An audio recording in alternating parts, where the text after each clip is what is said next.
In this video, we're looking at how to create and organize your work using collections. Collections are your workspace inside Decorator, a place to group all products together for a customer. For example, a corporate swag order for a tech company can live together in one cohesive view. To start, click New Collection on your homepage. Give your collection a name, for example, Swag Order, and you can also add a customer name. Then click Accept. You'll be taken to an empty collection where you can start adding products. Click New Product, which will take you to the Style library to select a blank to decorate.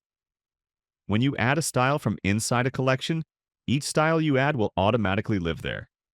You can add styles one by one and decorate them as you go, or add all your styles first and return later to decorate.